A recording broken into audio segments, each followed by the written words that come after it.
नमस्कार प्यारे साथियों, कैसे हैं आप लोग। मेरा नाम शुभम वर्मा है और आप सभी का एग्जाम मोड यूपी चैनल पे हार्दिक स्वागत है। फ्रेंड्स, आप सभी का यूपी ट्रिपल एससी पेट का एग्जामिनेशन अक्टूबर के लास्ट वीक में संभावित है। होपफुली चांसेस है कि अक्टूबर के लास्ट वीक में या फिर नवंबर फर्स्ट वीक में आपका यूपी ट्रिपल एससी पेट का एग्जामिनेशन हो जाएगा। और तैयारी के इस मोड पे आप सभी जानते हैं कि इस समय परसेंटाइल हाई लाना कितना इंपॉर्टेंट है।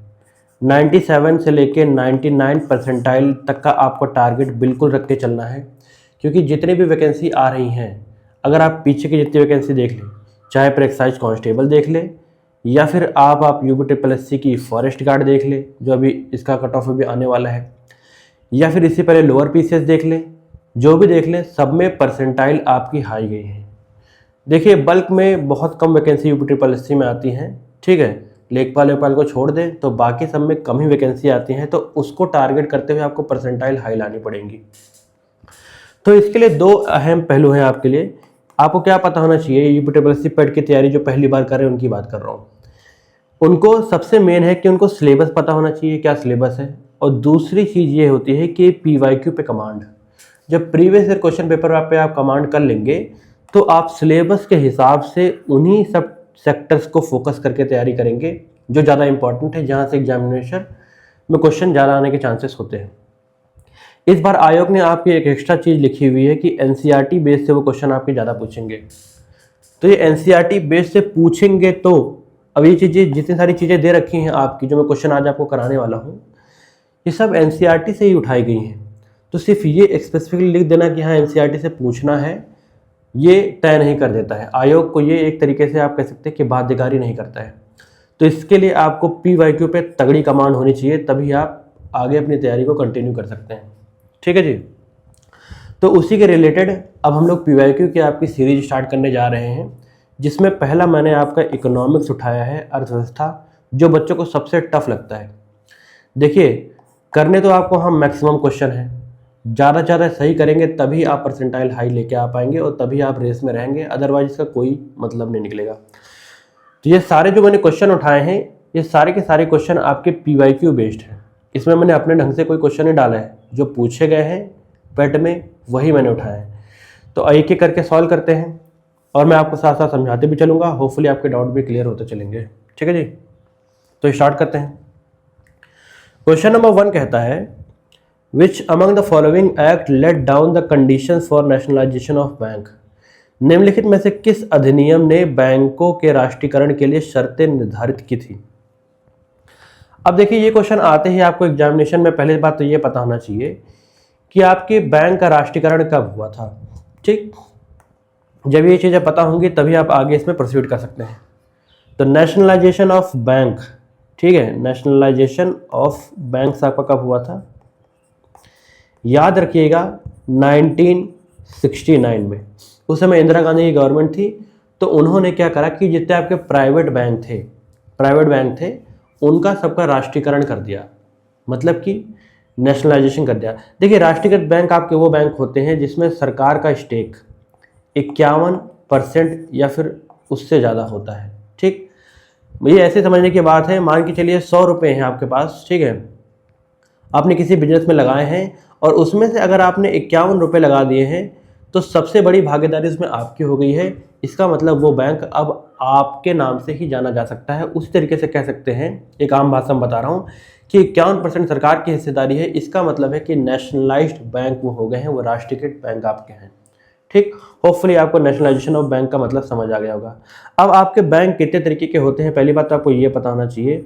देखिए, रिजर्व बैंक ऑफ इंडिया सरकार ने बनाया है, जो सर्वोच्च बैंक होता है, बैंकों का बैंक होता है। ठीक, जैसे कि आप और मुझे कोई नॉर्मल बैंक ऋण देता है, लोन देता है, उसी तरीके से अगर आपको जितने भी आपके जो बैंक हैं उनको ऋण की आवश्यकता होती है तो वो आरबीआई को कांटेक्ट करते हैं, सबसे टॉप पर जो बैंक है। ठीक, इसी तरीके से आरबीआई उन पर नियंत्रण भी करता है, नियंत्रण भी लगाता है, उनके लिए रूपरेखा तैयार करता है कि आपको किस ढांचे में रह के कैसे आपको बैंकिंग व्यवस्था चलानी है। ठीक, तो आरबीआई के अंडर में आपके आते हैं दो तरीके के बैंक आते हैं। ठीक, एक तो शेड्यूल्ड बैंक आते हैं, शेड्यूल्ड बैंक आते हैं, और दूसरा आपका नॉन शेड्यूल्ड बैंक आते हैं। ठीक है, शेड्यूल्ड बैंक आपके वो बैंक होते हैं जो आपके सेक्शन 2 ऑफ आरबीआई एक्ट 1934 में गिवन है। ठीक है, आरबीआई अधिनियम 1934 में सेक्शन 2 भाग 2 में जो आपकी जो बैंक के बारे में वर्णित है वो आपके शेड्यूल्ड बैंक होते हैं। शेड्यूल्ड बैंक इसमें आपके होते हैं कितने तरीके के? कमर्शियल बैंक, ठीक है जी, कमर्शियल बैंक होते हैं, वाणिज्यिक बैंक और कोऑपरेटिव बैंक होते हैं। कोऑपरेटिव मतलब कि सहकारिता वाले बैंक। इसी के साथ साथ ही आपके डेवलपमेंट बैंक होते हैं, डेवलपमेंट में विकास वाले जो बैंक होते हैं। और उसके लास्ट में आपका होता है कौन कौन सा? Payment banks. ठीक है, पेमेंट बैंक होते हैं। अब देखिए पहले इसमें आपको आसान बता देता हूँ कि डेवलपमेंट बैंक में आपके दो बैंक आते हैं, एग्जिम बैंक, ठीक है, मतलब एक्सपोर्ट इंपोर्ट बैंक, और उसी के साथ साथ ही आपका एक बैंक आता है इसमें नाबार्ड। ठीक है, नाबार्ड। अब देखिए एक्सपोर्ट इंपोर्ट बैंक आपके बनाया गया है कि बिजनेस पर्पस के लिए, कि सरकारें के थ्रू जो सामान एक्सपोर्ट होता है, सरकार नहीं कोई बिजनेस होता है, सामान एक्सपोर्ट होकर दूसरे देशों में जाता है, इंपोर्ट होकर दूसरे देशों में आता है, तो उसके लिए जो फंड की आवश्यकता होती है वो सरकार एक्सपोर्ट इंपोर्ट बैंक के थ्रू करती है। इसी तरीके से नाबार्ड आपका बैंक है जो एक तरीके से एग्रीकल्चर पर्पस के लिए, खेती बाड़ी के लिए एक तरीके से जो लोन प्रोवाइड करता है, तो ये नाबार्ड करता है। अब इसका मतलब ये मत समझिएगा कि नाबार्ड आपके आम जनता को लोन देता है, ऐसा नहीं है। नाबार्ड आपके बैंकों को लोन देता है, बैंक को लोन देता है, लेकिन किस पर्पस के लिए? एग्रीकल्चर पर्पस के लिए। इन दोनों का फॉर्मेशन आपके 1982 में हुआ था। कब हुआ था? 1982 में आपके दोनों ये बैंक बने थे। ये जनवरी में बना था आपका, ये बाद में बना था आपका। ठीक, ये चीज़ समझिए, ये हो गई। फिर कमर्शियल बैंक में आपके आते हैं दो तरीके के बैंक आते हैं। देखिए यहाँ ध्यान से, ये सबसे इंपॉर्टेंट यही है। कमर्शियल बैंक में आपके आते हैं पब्लिक सेक्टर बैंक और प्राइवेट सेक्टर बैंक। ठीक, पब्लिक सेक्टर बैंक और प्राइवेट सेक्टर बैंक, इसको आगे थोड़ा आपको समझाता हूँ। देखिए हमने यहाँ पर देखा पब्लिक सेक्टर बैंक होते हैं और private sector bank. Public sector bank आपके वो होते हैं जो आपके एक तरीके से सरकार के अधीन में होते हैं, ठीक है, जिसमें सरकार का स्टेक होता है। प्राइवेट सेक्टर बैंक आपके वो बैंक होते हैं जहां पर आपके निजी कंपनियां या फिर निजी बड़े व्यापारी होते हैं, वो सब क्लब करके मिलके आपस में फिर ये बैंक बनाते हैं आपके। ठीक है जी। तो पब्लिक सेक्टर बैंक में आपकी दो शाखाएं हैं इसमें, एक तो आपका है नेशनलाइज्ड बैंक, नेशनलाइज्ड बैंक, ठीक है जी, और दूसरा आपका एक तरीके से इसमें हो सकता है कि एसबीआई। इसको इस तरीके से लेके चलिए, समझाता हूँ आपको कैसे। देखिए नेशनलाइज्ड पब्लिक सेक्टर बैंक में आपके नेशनलाइज्ड बैंक आता है। नेशनलाइज्ड बैंक का मतलब होता है, जो मैंने आपको बताया कि 1969 में सरकार ने उसको क्या करा था कि जितने प्राइवेट बैंक थे उनको क्या करा था, उनका राष्ट्रीयकरण किया था। ये इनकी संख्या थी 14, उस समय की बात कर रहा हूँ। उस समय 14 बैंक आपके राष्ट्रीयकरण करे गए थे इनके।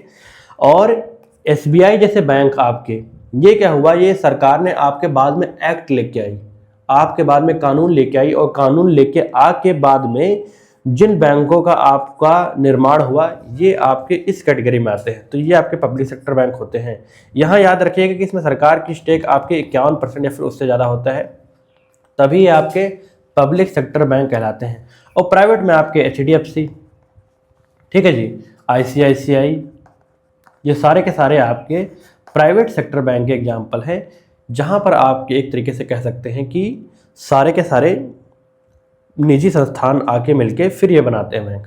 अब आपसे अच्छा पूछा जाए, एग्जामिनेशन में पूछ लिया जाए कि मार्केट कैपिटलाइजेशन से, इसी तरीके से पूछेगा, ध्यान रखिएगा, मार्केट कैपिटलाइजेशन की वैल्यू से भारत का सबसे बड़ा बैंक कौन सा है। अब आप में से बहुत सारे लोग सोचेंगे कि एसबीआई है, पीएनबी है। नहीं, ऐसा नहीं है। सबसे बड़ा बैंक प्राइवेट कैपिटल मतलब वो मार्केट कैपिटलाइजेशन से आपका है एचडीएफसी बैंक। कौन सा? एचडीएफसी बैंक आपका नंबर 1 पे आता है मार्केट कैपिटलाइजेशन से, याद रखिएगा, ठीक है। ये बहुत बड़ा बैंक है आपका, ठीक, सिर्फ नाम ही नहीं, बहुत बड़ा बैंक भी है आपका। और एसबीआई तो और पीएनबी वगैरह तो इंपॉर्टेंट है ही आपके, ठीक है।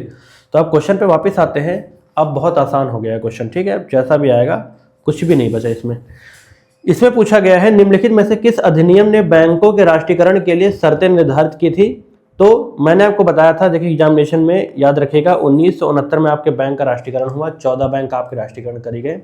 उसके बाद फिर इसकी रूपरेखा के लिए आपके नियम बनाए गए 1970 वाले एक्ट से, बैंकिंग कंपनीज एक्विजिशन एक्ट 1970। इसमें एक बैंकिंग रेगुलेशन एक्ट दे रखा है।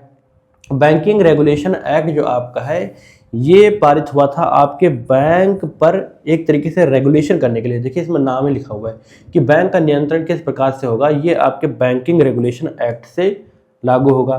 ठीक है जी, तो ये चीज़ आपका हो गया बैंकिंग रेगुलेशन एक्ट। इस क्वेश्चन का सही आंसर था आपका banking companies acquisition and transfer act. Hopefully आपको समझ आ गया होगा। अगली बार कैसा भी क्वेश्चन आएगा आप लोग उसको सही करके आएंगे।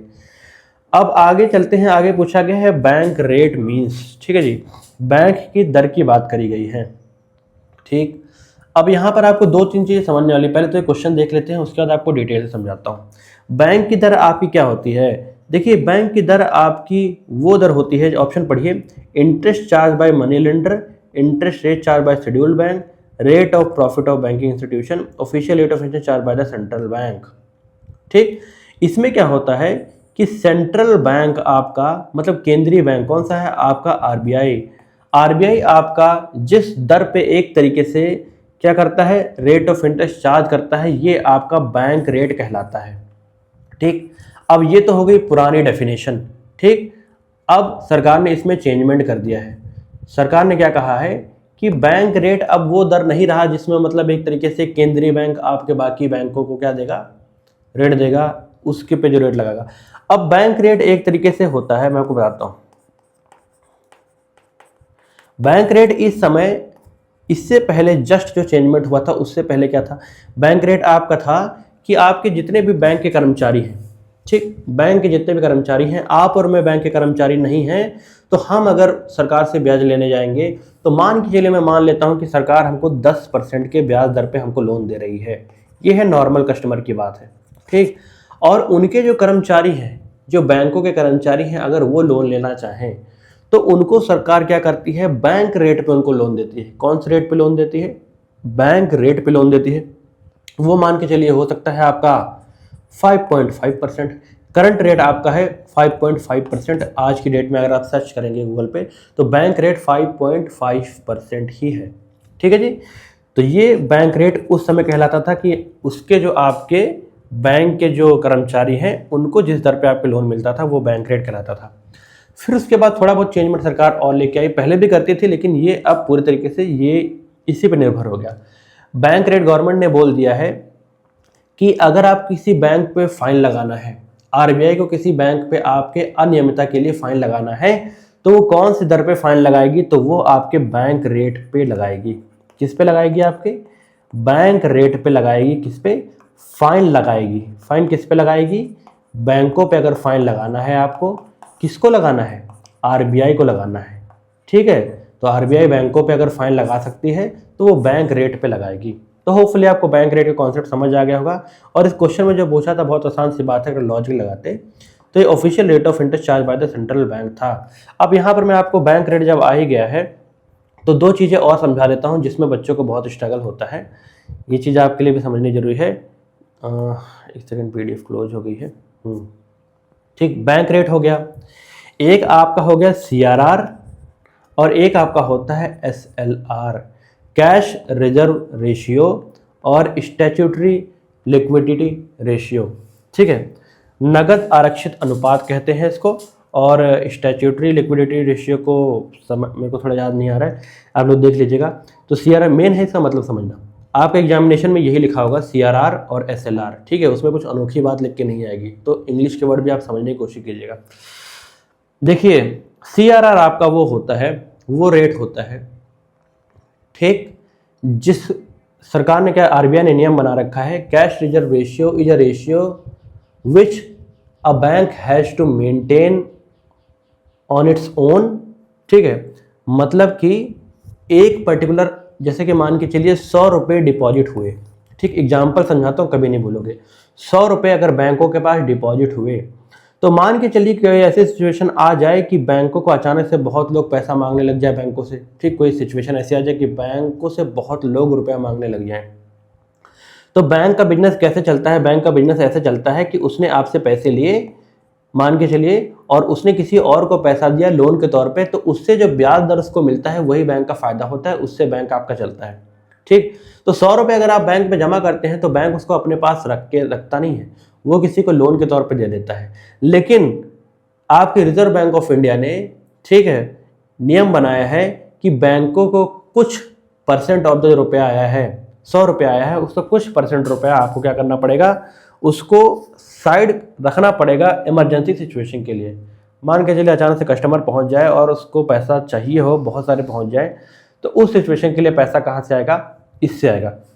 ठीक, तो उस 100 रुपये में से मान के चलिए 4 रुपये, ठीक, 4 रुपये या फिर 4% कह सकता हूँ, एवरेज में मान लेता हूँ, इतना रुपया आरबीआई ने दे देता है कि मान के चलिए एसबीआई बैंक की बात कर रहे हैं, एसबीआई बैंक को खुद के पास रखना पड़ेगा, खुद के पास उसको भंडारण करके रखना पड़ेगा। उस पैसे का इस्तेमाल वो लोन देने के लिए नहीं कर सकता है और किसी चीज़ों के लिए नहीं कर सकता है। तो ये आपका CRR कहलाता है। याद रखिएगा, ये कैश की फॉर्म में रखा जाता है। किस फॉर्म में रखा जाता है, कैश की फॉर्म में, नगद की फॉर्म में।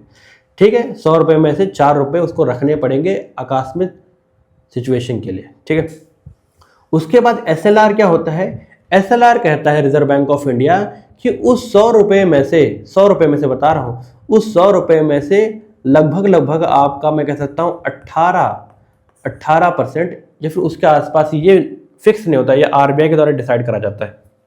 ठीक, आज की डेट क्या है, 18%। ठीक, आज की अगर आप गूगल में सर्च करेंगे SLR का रेट है तो 18%, मतलब कि उस 100 रुपये में से 18 रुपये क्या करना पड़ेगा, उस बैंक को रखना पड़ेगा, किसके पास, आरबीआई के पास। किसके पास, आरबीआई के पास रखना पड़ेगा। ठीक है, ये वाला तो कैश की फॉर्म में, CRR तो कैश की फॉर्म में खुद के पास रखा था। SLR वो दर होती है जिसमें जो पैसा होता है वो आरबीआई के पास रखा जाता है। आज की डेट में 18%, मतलब कि 100 रुपये अगर जमा किए किसी कस्टमर ने तो उसके 18 रुपये आरबीआई के पास उसे जमा करने पड़ेंगे। ये सारे के सारे आपके जो रिजर्व होता है, जो आरबीआई के पास जमा होते हैं, जो बैंकों का आकस्मिक सिचुएशन के लिए, SLR के फॉर्म में, ये होता है गोल्ड की फॉर्म में। ठीक है, और आपका सिक्योरिटी डिपॉजिट के फॉर्म में, ठीक है, सिक्योरिटी सर्टिफिकेट्स कह सकते हैं इसको, इसके फॉर्म में होता है। ठीक है जी, इस फॉर्म में आपके पास डिपॉजिट होता है। किसके पास डिपॉजिट होता है, आरबीआई के पास डिपॉजिट होता है। तो SLR और CRR आपको पता चल गया होगा। CRR वो होता है जो पैसा खुद के पास रखना पड़ता है बैंकों को, SLR जो आरबीआई के पास रखना पड़ता है। यही चीज़ एग्जामिनेशन आपसे, एग्जामिनर पूछेगा आपसे एग्जामिनेशन में कि CRR क्या है, SLR क्या है। आज की करंट डेट में अगर आप गूगल में उठा के देखेंगे CRR की दर क्या है तो 4% है। ठीक, SLR की दर क्या है, 18% है। 18% मतलब कि 100 में से 18 रुपये जो किसी बंदे ने जमा किए हैं, उस पैसे को बैंक को आरबीआई के पास जमा करके रखना पड़ेगा। ठीक, होपफुली आपको समझ आ गया। ये सब बेसिक बातें हैं जो इंसान को पता होनी चाहिए। ठीक है, बैंक रेट क्या होता है, CRR क्या होता है, SLR क्या होता है, और नेशनलाइजेशन ऑफ एक्ट, राष्ट्रीयकरण क्या होता है, ये सारी चीज़ें मैंने आपको बता दी। फैक्ट के ऊपर काम करना है, पर कॉन्सेप्ट भी समझते चलना है। कॉन्सेप्ट समझेंगे तो ज़्यादा लंबे समय तक आपको चीज़ें याद रहेंगी। ठीक है, अब देखिए यहाँ पर, देखिए सिंपल सा आ गया क्वेश्चन, वही है पर अलग तरीके से पूछा गया है। बहुत ध्यान से पढ़िएगा। पूछा गया है, if RBI reduces the cash reserve ratio what will happen to credit creation. मतलब कि यह आपके PYQ क्वेश्चन है, मैंने अपने आप नहीं बनाया है। यदि आरबीआई नगद आरक्षित अनुपात को घटा देता है तो साख सृजन पर क्या प्रभाव पड़ेगा। बताइए, कैश रिजर्व रेशियो को आरबीआई घटा देता है तो क्रेडिट क्रिएशन में क्या मतलब पड़ेगा असर। इसका मतलब ये है कि जो मैंने आपको बताया कि 100 रुपये अगर जमा होते हैं तो उसका 4%, ध्यान से सुनिएगा, उसका 4% अपने पास खुद के पास बचा के रखना पड़ता है। उसका इस्तेमाल वो लोन देने के लिए नहीं कर सकता है। ठीक, तो अगर कह रहा है क्वेश्चन कि उस 100 रुपये में से जो आज 4% है, कल को अगर वही 2% कर दे सरकार, घटा दे। ठीक, घटा दे, देखिए यहाँ पर रिड्यूस लिखा गया है, यहाँ पर क्या लिखा है, घटा दे। तो 2% कर दे, 4 की बजाय 2%। तो यहाँ पर देखिए, यहाँ पर 4% था, मतलब कि अब 96%, पहले 96% ऑफ रुपया या फिर 96 रुपया वो लोन के तौर पे दे सकता था।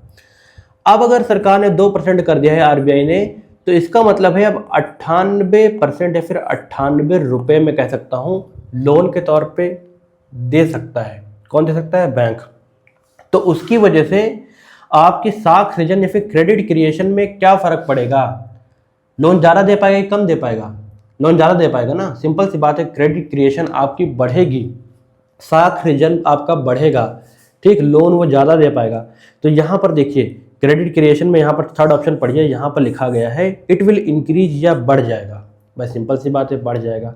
यहीं पर अगर उल्टा लिखा होता कि कैश रिजर्व रेशियो आपका सरकार बढ़ा दे, आरबीआई बढ़ा दे, सरकार नहीं बढ़ाती, हमेशा आरबीआई बढ़ाती है, सरकार गलती से मुझसे निकल रहा है। तो आरबीआई अगर बढ़ा देती है आपके कैश रिजर्व रेशियो को, तो इसका मतलब कि अगर 4% है तो कल को अगर 6% कर देती है आरबीआई, ठीक है जी, 6% कर देगी, इसका मतलब है बैंकों के पास कम रुपए और बचेगा लोन देने के लिए। जब कम बचेगा तो सिंपल सी बात है कि लोन देने के लिए पैसा कम बचेगा, तो क्रेडिट क्रिएशन उसका क्या होगा, डिक्रीज हो जाएगा। क्वेश्चन में आपके यहाँ पर बोल रखा है कि आरबीआई अगर रिड्यूस करता है सीआरआर को तो क्या होगा, तो सही ऑप्शन है इसका सी ऑप्शन। होपफुली आपको समझ आएगा। डाउट होगा तो आप लोग कमेंट सेक्शन में बताइएगा, मैं फिर से समझा दूंगा आपको, ठीक है। अगला क्वेश्चन कहता है which of the following is not a commercial bank of India? इनमें से कौन सा वाणिज्यिक बैंक आपका नहीं है? अब देखिए वाणिज्यिक बैंक आपका मैंने बताया था, कमर्शियल बैंक कौन से होते हैं?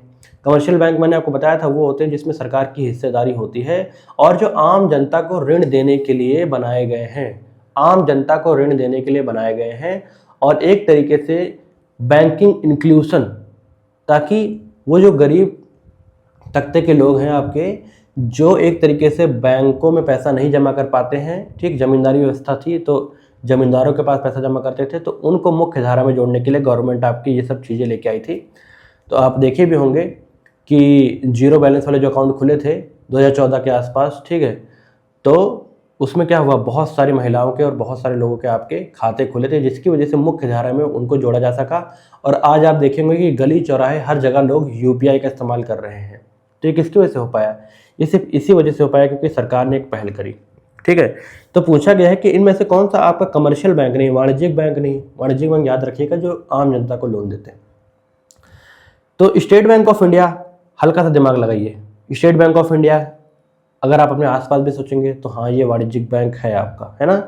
इसी तरीके से आपने आईसीआईसीआई बैंक भी सुना होगा, अपने आसपास देखे होंगे कि आईसीआईसीआई बैंक आम जनता को लोन देता है, वहाँ पर उनके अकाउंट भी हैं। अब ये मैं वो बता रहा हूँ आम भाषा में, टेक्निकल भाषा में नहीं बता रहा हूँ, बिल्कुल देसी दिमाग लगाने की बात कर रहा हूँ। एक्सिस बैंक भी आपका ऐसे होता है, लेकिन सिडबी बैंक जो होता है small industries development bank of India है आपका। सिडबी जो बैंक है, सिडबी बैंक आपका कब हुआ है जी दोस्तों, ये सिडबी बैंक आपका, मैं कह सकता हूँ कि सिडबी बैंक आपका कमर्शियल बैंक नहीं है, ये चीज़ याद रखिएगा। एक सेकंड रुकिएगा, ठीक है। हाँ ठीक, तो सिडबी बैंक आपका क्या है, सिडबी बैंक आपका कमर्शियल बैंक नहीं है। सिडबी बैंक एक तरीके से इंडस्ट्रियल बैंक है। इसकी स्थापना कब करी गई, तो इसकी स्थापना करी गई थी 1990 में, ठीक है, 1990 में इसकी स्थापना करी थी। और आईसीआईसीआई बैंक 1955 में बना था। कब बना था, 1955 में बना था, ये चीज़ याद रखिएगा, ठीक है। तो ये चीज़ें हो गई। तो यहाँ सिंपल सी बात पूछी गई थी कमर्शियल बैंक कौन सा नहीं है, तो कौन सा नहीं है, सिडबी बैंक नहीं है, ये क्वेश्चन था आपका, ठीक है। आगे चलते हैं हम लोग।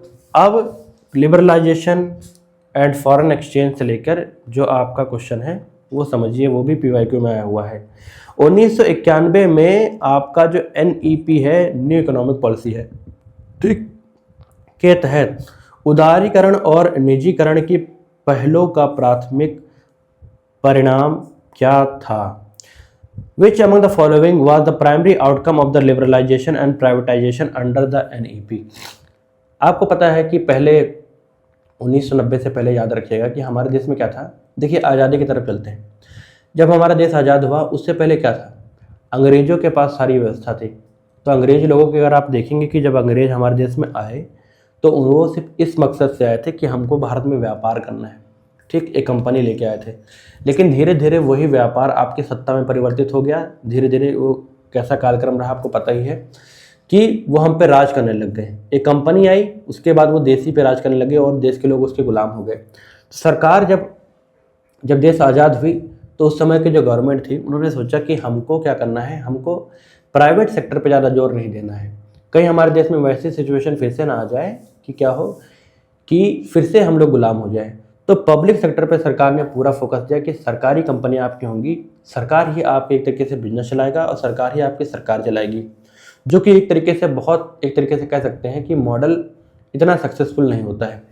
अभी हमारे देश में मिक्स्ड इकोनॉमी है, याद रखिएगा। कौन सी इकोनॉमी है? मिक्स्ड इकोनॉमी है, ठीक। एक मिक्स्ड इकोनॉमी में क्या होता है, इसमें आपके प्राइवेट सेक्टर, ठीक है, निजी संस्थान आपके, और साथ ही साथ पब्लिक सेक्टर, दोनों ही आपके एक साथ कोएग्जिस्ट करके देश के एक तरीके से उत्थान के लिए काम करते हैं।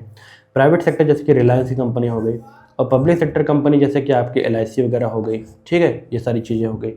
तो अब मिक्स्ड इकोनॉमी है। तो 1991 में जब एक तरीके से हमारे पास एक तरीके से बहुत फॉरेन एक्सचेंज फंड की कमी हो गई, ठीक, तो व्यापार करना हमारे लिए बहुत मुश्किल हो गया। उस समय अमेरिका के दबाव में आके, ठीक है, अमेरिका के दबाव में आके तो क्या करा गया, हमने अपना जो मार्केट है वो खोला विदेशी व्यापार के लिए, और साथ ही साथ प्राइवेट सेक्टर्स के लिए जब हमने खोला तो उसी को आपके एक तरीके से लिबरलाइजेशन कहा गया। लिबरलाइजेशन, प्राइवेटाइजेशन, ठीक है, LPG रिफॉर्म 1991 में आया था। लिबरलाइजेशन, प्राइवेटाइजेशन, ग्लोबलाइजेशन, ठीक है। लिबरलाइजेशन मतलब कि अपनी मार्केट को लिबरल करना, आपकी जो नियम कायदे कानून है उन पे थोड़ा ढीलापन लाना, ताकि एक तरीके से निजी कंपनियां आपके यहाँ व्यापार कर पाएँ। प्राइवेटाइजेशन मतलब कि जो सरकार का एक तरीके से पब्लिक सेक्टर कंपनियां थीं उनका धीरे धीरे निजीकरण करना। निजीकरण करेंगे तो एक तरीके से उसका ढांचा भी ठीक होगा और फंड भी उसमें ज़्यादा आएगा और निवेश होगा, निवेश के साथ साथ ही रोजगार भी बढ़ेंगे। ग्लोबलाइजेशन का मतलब ये होता है कि अपनी मार्केट सिर्फ महज अपने देश के व्यापारियों के लिए ना खोले, बल्कि विदेशी व्यापारियों के लिए भी खोले, वो भी आके आपके देश में इन्वेस्ट करें। तो ये शर्तें रखी गई, तभी हमको फंड मिला और तब हमारा देश धीरे धीरे और आगे बढ़ा। इसी में आप देखेंगे कि डॉलर के रुपए के प्रति आपकी जो मूल्यांकन है वो $1 बराबर कभी आपका ₹1 हुआ करता था। आज $1 आपका जो 80, 90, 95 जो पहुंच रहा है, जो भी पहुंच रहा है, ठीक है, ये सब कुछ LPG रिफॉर्म के बाद ही हुआ है। LPG के बाद आपका 60, 65, 40, 45 करते करते आज ऐसा आ गया है कि 95, 97 पहुँच गया है। ये हमारी बेकार नीति है, इस पर मैं कमेंट नहीं करूँगा, मेन क्वेश्चन समझना है। तो यहाँ पर पूछा गया है कि 1991 में न्यू इकोनॉमिक पॉलिसी के तहत उदारीकरण और निजीकरण के पहले प्राथमिक परिणाम क्या थे, क्या हुआ उसकी वजह से आपका, बताइए, ठीक है। उसका आउटकम ये हुआ कि आपका ग्लोबलाइजेशन बढ़ा, ठीक, ग्लोबलाइजेशन बढ़ा कि नहीं बढ़ा। फिस्कल पॉलिसी रिफॉर्म ये डायरेक्ट नहीं हुआ है, मॉनेटरी पॉलिसी रिफॉर्म ये डायरेक्ट नहीं हुआ है, ग्लोबलाइजेशन हुआ है, LPG रिफॉर्म हुए थे। मैंने आपको बताया ग्लोबलाइजेशन हुआ, वैश्वीकरण इसमें हुआ था। याद रखिएगा LPG रिफॉर्म के बाद 1991 का क्या हुआ है, ग्लोबलाइजेशन आपका हुआ है।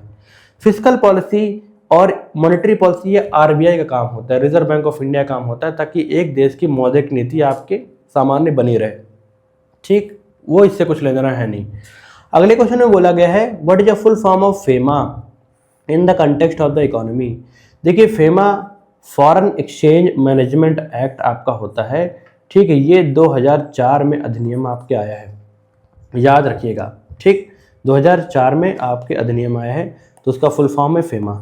आपसे इतना ही पूछेगा, उसके बारे डिटेल आपसे जानने की एग्जामिनर यहाँ कोशिश नहीं करेगा। फेमा और फेरा एक्ट ये सब कुछ आप देख लीजिएगा कब बने हैं, ठीक है, ये जानना आपके लिए जरूरी है, उसका फुल फॉर्म क्या है, ठीक है, ये क्वेश्चन हो गया। उसके बाद अब यहाँ पर एक क्वेश्चन न्यू इकोनॉमिक पॉलिसी से एक और क्वेश्चन आया है, देखिए कितना इंपॉर्टेंट है। देखिए यहाँ पर भी न्यू इकोनॉमिक पॉलिसी से क्वेश्चन है, तो ये फेज आपके लिए बहुत इंपॉर्टेंट था, ठीक। अब इसमें आपका एक तरीके से पूछ सकता है कि उस समय आपके जब LPG रिफॉर्म हुए हैं, ये भी पूछ सकता है LPG रिफॉर्म में उस समय आपके फाइनेंस मिनिस्टर कौन थे, तो उस समय आपके वित्त मंत्री थे मनमोहन सिंह, ठीक है जी, मनमोहन सिंह।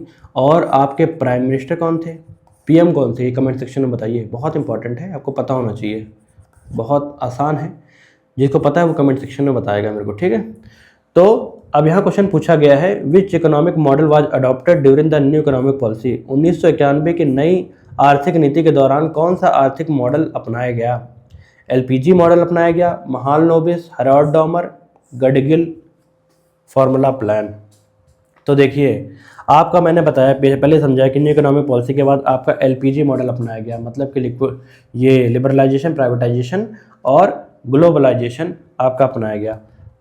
देखिए, जब योजना आयोग स्टार्ट हुआ, आपका देश जब आज़ाद हुआ, उसके बाद हमने क्या करा कि हमने इस तरीके से सिस्टम रखा कि हम योजना आयोग लाएंगे, ठीक, प्लानिंग कमीशन लाएंगे। 5-5 साल की एक तरीके से हम लोग रूपरेखा तैयार करेंगे और किस तरीके से हमको कितना लक्ष्य रखना है आपकी इकोनॉमी को डेवलप करने के लिए, तो वो प्लानिंग कमीशन का काम हुआ। ठीक है, 5-5 साल की प्लानिंग कमीशन हुई। तो जो पहला आपका प्लानिंग कमीशन गठित हुआ, उसका जो रूपरेखा है वो हेरोल्ड डॉमर मॉडल के हिसाब से डेवलप हुआ था। दूसरा आपका जो डेवलप हुआ था 5 ईयर प्लान, जो दूसरा पंचवर्षीय योजना आई थी, ये आपके नेहरू महालनोबिस मॉडल से आई थी, तो ये सेकंड वाला था। गडगिल जो आपका प्लान था, गडगिल आपके चौथा जो आपका पंचवर्षीय योजना आई थी वो इसके तहत आई थी, गडगिल फॉर्मूला प्लान के हिसाब से।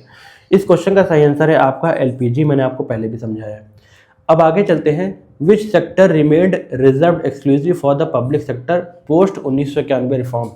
अब 1991 में जब आपके एक तरीके से चेंजमेंट हुआ ढांचे में, तो इसका मतलब ये नहीं कि सारे के सारे सेक्टर, सारे के सारे आपके क्षेत्र उस सारी की सारी निजी कंपनियों के लिए खोल दिए गए। कुछ ऐसे सेक्टर भी आपके रहे जो सरकार ने अपने पास रिजर्व रखे और उस पर सिर्फ और सिर्फ सरकार का हक था। तो वो कौन कौन से हो सकते हैं? अगर हल्का दिमाग लगाएंगे तब भी चीज़ें आपके लिए हो जाएंगी। बैंकिंग इंश्योरेंस हो सकता है क्या? अगर आपने आसपास भी देख सकते हैं, अभी दिमाग लगाइए, इस समय क्या आपका चल रहा है, वहाँ की बात छोड़ दीजिए। अभी तो देख ही रहे होंगे 1991 के बाद अब दौर चल रहा है।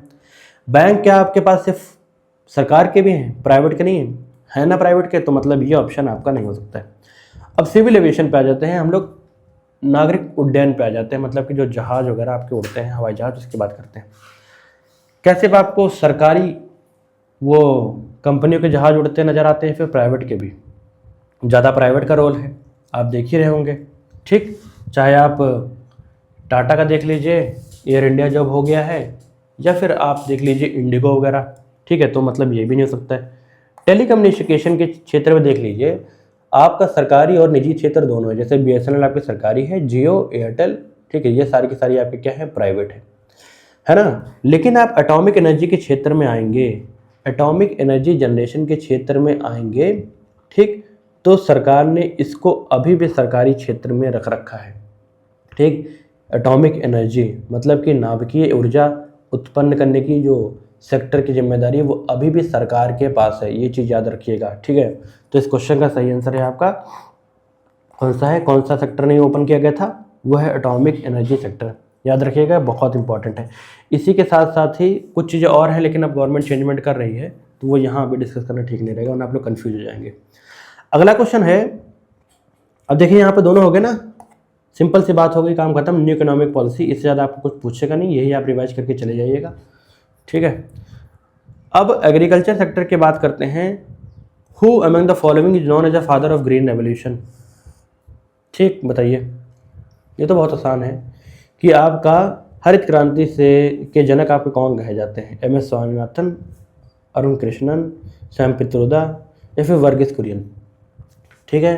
तो ग्रीन रेवोल्यूशन के आपके हेड होते हैं एम.एस. स्वामीनाथन, याद रखिएगा, एम.एस. स्वामीनाथन आपके होते हैं। इनको हाल ही में आपके पद्म विभूषण अवार्ड भी दिया गया था। कौन सा? पद्मा अवार्ड दिया गया था, पद्म विभूषण अवार्ड इनको दिया गया था, ये चीज़ याद रखिएगा।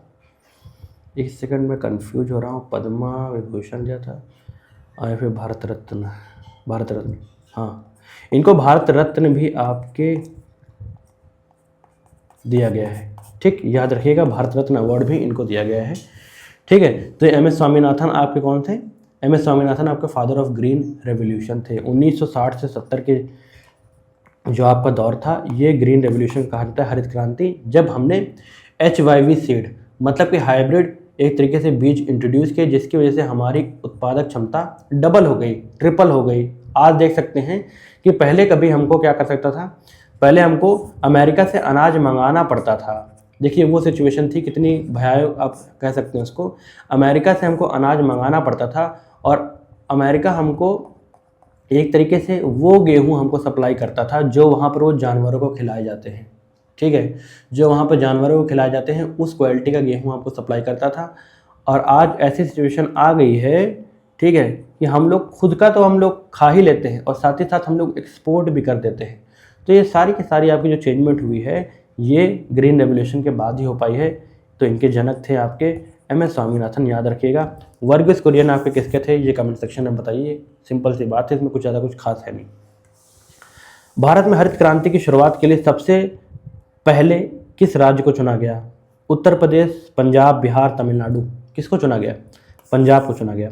ठीक है, पंजाब उस समय आप जानते ही हैं कि पंजाब में आपके गेहूँ इन सब चीज़ों की एक तरीके से बहुत ज़्यादा उगाते थे। इन सब अभी भी उगाए जाते हैं, लेकिन अब थोड़ा बहुत लिमिट लग गई है क्योंकि वहाँ पर पानी की कमी हो गई है, तो चावल वहाँ पर उगाना लोगों ने कम कर दिया है। लेकिन गेहूँ वगैरह ये सब चीज़ों को लेके आपका पंजाब अभी भी अग्रणी राज्य में आता है आपका। ठीक है, लीडिंग ने इसमें स्टेट्स में आता है आपका। ठीक, तो ये चीज़ था। ग्रीन रेवोल्यूशन में मेन जो फोकस करा गया था वो आपके राइस पे करा गया था, और आपके साथ ही साथ आपके मैं कह सकता हूँ किस पे, वीट पे करा गया था। ठीक है, ये दोनों चीज़ याद रखिएगा। ग्रीन रेवोल्यूशन में ये चीज़ें आपकी हुई थी। उत्तर प्रदेश, तमिलनाडु, बिहार ये तो बाद में आए थे। ठीक, ये चीज़ समझना आपके लिए ज़रूरी है। तो मेन आपका राज्य कौन था? पंजाब था उस समय। अगला क्वेश्चन चलते हैं, who is known as the father of white revolution? जो पैसे क्वेश्चन पूछा गया था उसका आंसर यहाँ पर मिल जाएगा आपको। निम्नलिखित में से किसे भारत में श्वेत क्रांति का जनक कहा जाता है? डॉक्टर वर्गीस कुरियन, इन्हें कहा जाता है आपके श्वेत क्रांति का जनक कहा जाता है। ठीक, वाइट रेवोल्यूशन किससे रिलेटेड है? ये आपके मिल्क से रिलेटेड है, दूध से रिलेटेड है, ये चीज़ याद रखिएगा। अब देखिए, इन क्वेश्चनों से आपको ये लग रहा होगा कि एग्जामिनर आपसे फादर पूछता है, मतलब कि किसके कौन जनक रहे हैं भारत के सेक्टर में। तो ये जितने भी आपके इंपॉर्टेंट दे रखे हैं इन सब का आपको क्या करना है, लिस्ट याद कर लेनी है। एक ना एक क्वेश्चन आपको मिल सकता है। ठीक है जी, ये चीज़ याद रखिएगा। ठीक, अगला क्वेश्चन है, which is the apex financial institution for agriculture and rural credit of India? Bharat में कृषि एवं ग्रामीण शाख के लिए शीर्ष वित्तीय संस्था कौन सी है? अब यहाँ पर आपकी मेमोरी टेस्ट होगी, मैंने आपको पिछले समझाया है। अब यहाँ पर आपको आंसर देना है कि उसमें से कौन सा है। सिडबी है, एग्जिम बैंक है, रीजनल रूरल बैंक है, या फिर नाबार्ड है। तो मैंने आपको बताया था ना कि एग्रीकल्चर के लिए टॉप बैंक 1982 में नाबार्ड बना था, जो आपके विभिन्न बैंकों को जो एग्रीकल्चर सेक्टर में लोन देते हैं उन बैंकों को लोन देता था। ठीक, नाबार्ड का मतलब देखिए आप समझ सकते हैं। अगर आप कंफ्यूज हो रहे हैं तो यहाँ देखिए, नाबार्ड आपके लोन देगा, एग्जाम्पल ले लेता हूँ बैंक का SBI। ठीक है, तो नाबार्ड SBI को लोन देगा किस पर्पस के लिए? आपके एग्रीकल्चर के लिए। ठीक, SBI आपके लोन देगा, किसको देगा? फार्मर्स को। ठीक, तो फार्मर्स जो लोन दे रहे हैं उसको कृषि के लिए लोन कौन दे रहा है? आपको कृषि के लिए लोन दे रहा है नाबार्ड, जिसकी स्थापना आपके 1982 में हुई थी। तो नाबार्ड डायरेक्ट कस्टमर्स को लोन नहीं देता है बल्कि वो बैंकों को लोन देता है। तो इस क्वेश्चन का सही आंसर है आपके नाबार्ड। यहाँ पर पूछा गया था एपेक्स फाइनेंशियल इंस्टीट्यूशन, मतलब कि शीर्ष वित्तीय संस्थान। RRB भी दे रखा है, रीजनल रूरल बैंक भी आपके लोन देते हैं, लेकिन ये शीर्ष नहीं है। ये आप क्या करता है, ये यहाँ पे SBI की जगह RBI आप RRB कर सकते हैं कि ये ग्रामीण बैंक जो आपके होते हैं, ग्रामीण बैंक आपके किसानों को ऋण देते हैं। ठीक है, सबसे टॉप पे इनको बैंक देता है, जो लोन देता है वो है आपका नाबार्ड। ठीक, और सिडबी इंडस्ट्रीज को लोन देता है। एग्जिम बैंक मैंने आपको बताया एक्सपोर्ट इंपोर्ट के लिए आपको बैंक देता है, ये लोन देता है, 1982 में बना था। इसको मैंने बताया था 1992 में बना था। ठीक है, ये चीज़ याद रखिएगा। ठीक, आगे चलते हैं। अब ये इंक्लूड हो गया है ज्योग्राफी का क्वेश्चन। चलो आगे तो इसको कर ही लेते हैं जल्दी, लेकिन यहाँ पर डिस्कस नहीं करेंगे। काजीरंगा नेशनल पार्क आपके कहाँ सिचुएटेड है बताइए? काजीरंगा नेशनल पार्क आपके आसाम में है। ठीक, सिंपल सी बात है। उसके बाद आपसे पूछा गया है, which of the following rivers belong to the Himalayan river? Himalaya में आपकी हिमालयन सिस्टम में कौन कौन सी आपकी नदी होती है? हिमालय नदी तंत्र का हिस्सा कौन कौन सी है? तो हिमालय नदी का तंत्र का हिस्सा गोदावरी नहीं है, आपके कावेरी नहीं है, गंगा ब्रह्मपुत्र है। इसका मतलब है सेकंड और थर्ड। इस क्वेश्चन का सही आंसर है गंगा और ब्रह्मपुत्र। आगे चलते हैं। यहाँ पॉलिटी का भी गलती से इंक्लूड हो गया, ये सारे के सारे आपके पेट के हैं। तो देखिए इस तरह के क्वेश्चन भी आ सकते हैं। 7th schedule of Indian constitution में public health and sanitation include करा गया था। तो ये बताइए कि लोक स्वास्थ्य और स्वच्छता आपकी किस सूची में शामिल है? तो ये याद रखिएगा कि ये राज्य सूची का आपका विषय है। आप लोग देखते होंगे कि वहाँ पर सरकार जो आपके लेके आई है ये 5 लाख का इंश्योरेंस वाला आयुष्मान भारत स्कीम, तो इससे आप ये मत कन्फ्यूज होना कि आपके जो हेल्थ का सेक्टर है ये आपके कंकरेंट लिस्ट में आता है। देखिए 3 तरीके की लिस्ट होती है आपकी, यूनियन लिस्ट होती है आपकी, कंकरेंट लिस्ट होती है, स्टेट लिस्ट होती है। मतलब कुछ ऐसे विषय होते हैं जिसमें आपके केंद्र कानून बना सकता है, कुछ ऐसे विषय होते हैं और जिसमें आपके राज्य बना सकते हैं, कुछ ऐसे विषय होते हैं जिसमें दोनों मिलकर आपके कानून बना सकते हैं। तो हेल्थ का जो सेक्टर रखा गया है, हेल्थ सरकार ने बाद में कॉन्स्टिट्यूशन में रखा गया है, निर्माताओं ने रखा, वो राज्य की सूची में रखा। ठीक, ये राज्य का दायित्व होता है कि आपकी जो आम जनता होती है उसकी हेल्थ पर ध्यान देना। लेकिन केंद्र हेल्प करने के लिए आगे आता है, लेकिन वो केंद्र का विभाग नहीं है। ठीक, स्टेट लिस्ट का हिस्सा है, याद रखिएगा, ये बहुत कंफ्यूजिंग होता है। Way who among the following is not a member of union executive of India. निम्नलिखित में से कौन भारत की संघ कार्यपालिका का अंग नहीं है? President of India, vice president, chief minister of state और prime minister and council minister of state. अब देखिए यहाँ पे यूनियन की बात करी गई है, संघ की बात करी गई है, केंद्र की बात करी गई है। तो केंद्र में आपके चीफ मिनिस्टर तो होते नहीं, वो तो राज्य के हिस्से होते हैं, मतलब ये गलत है। इस क्वेश्चन का सही आंसर है आपके डी ऑप्शन। तो बेसिक क्वेश्चन आपका नॉलेज टेस्ट करता है। ठीक, एग्जामिनर वहाँ पे ज़्यादा कोई टॉप क्वेश्चन नहीं आते। अगला क्वेश्चन है इकोनॉमिक्स से आ गया है। भारत में पंचवर्षीय योजना के अंतिम स्वीकृति कौन सी संस्था आपकी प्रदान करती थी? अब तो रहा नहीं, 2015 के बाद आपके क्या करा गया? 2015 के बाद आपके प्लानिंग कमीशन योजना आयोग को ख़त्म करके नीति आयोग बना दिया गया। कौन सा? नीति आयोग उसकी जगह पे बना दिया गया। ये एक तरीके से सरकार का थिंक टैंक था, कह सकते हैं उसको, सोचने की एक तरीके से आज़ादी थी, जो सोच के एक तरीके से नवीनीकरण आपके एक तरीके से कह सकते हैं नए नए फैसले लेता था, जिसकी वजह से इनोवेशन आ सके सेक्टर में।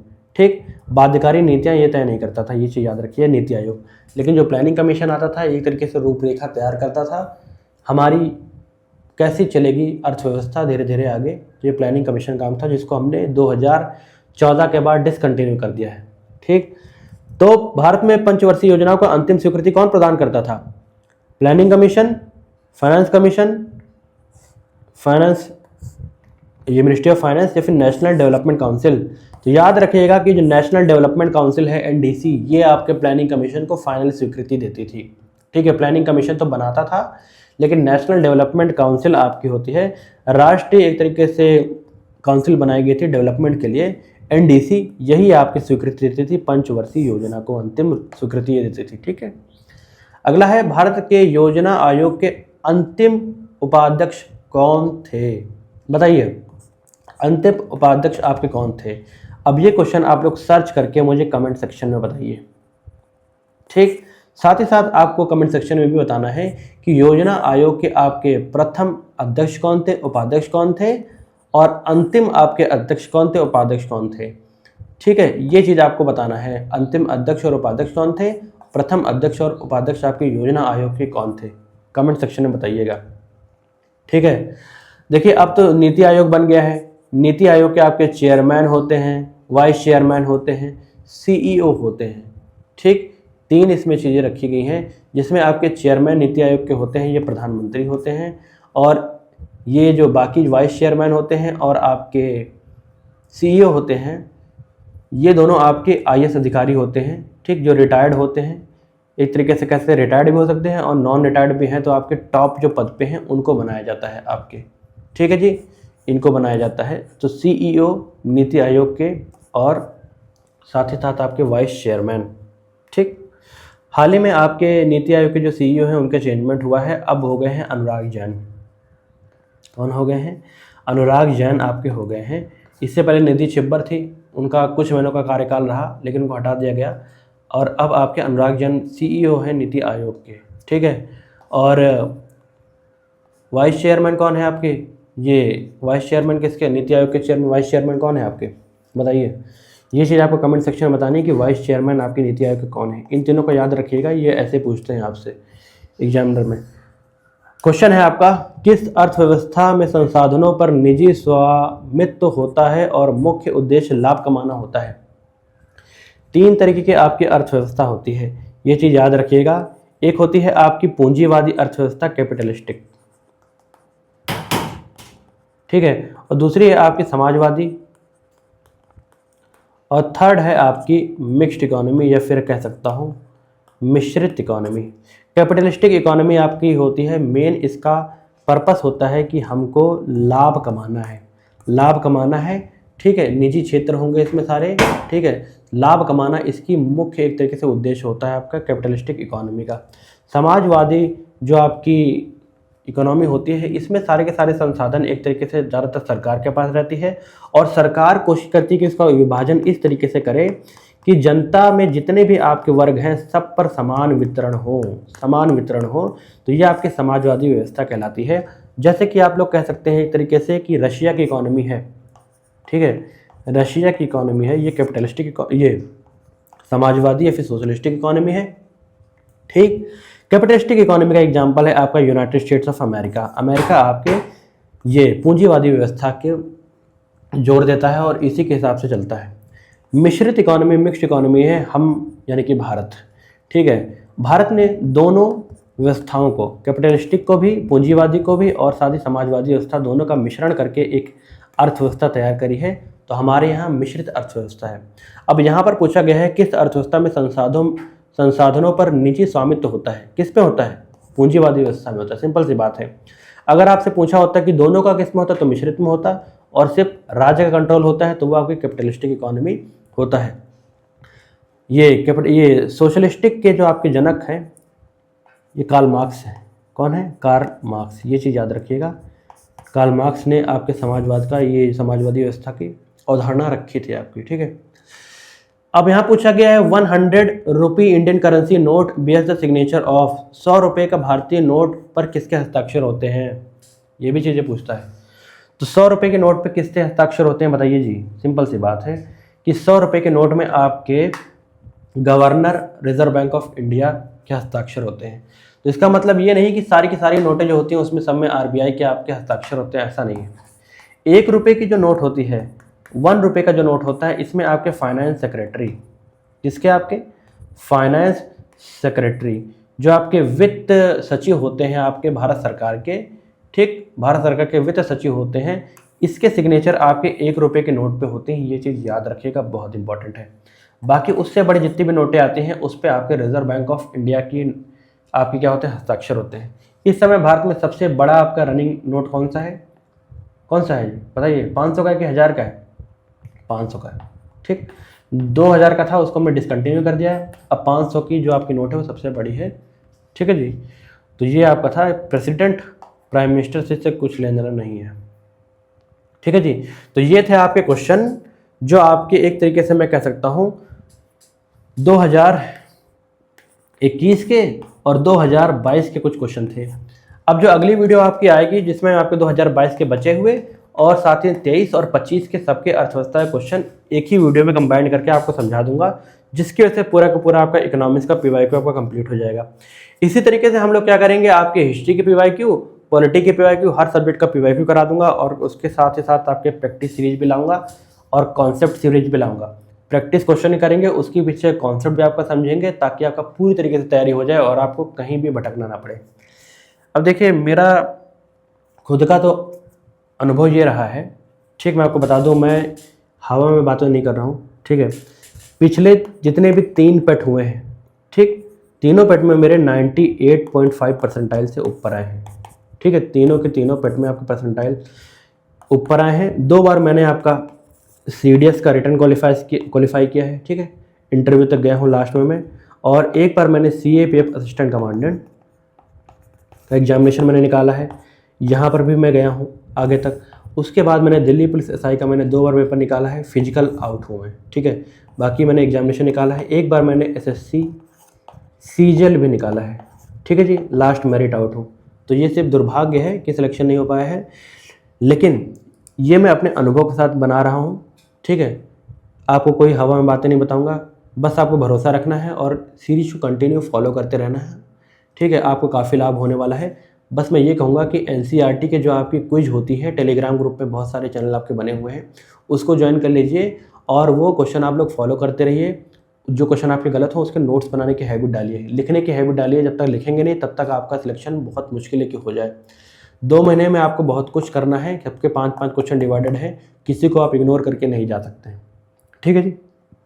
तो ये पहली वीडियो थी मेरी तरफ से, ऐसे हम लोग कंटिन्यू करेंगे। होपफुली कल या परसों एक वीडियो और आपकी पड़ेगी, फिर ऐसे कंटिन्यू होता रहेगा।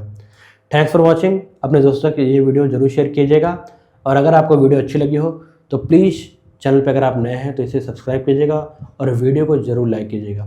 Thanks for watching. जय हिंद, जय भारत। मिलते हैं नेक्स्ट वीडियो में।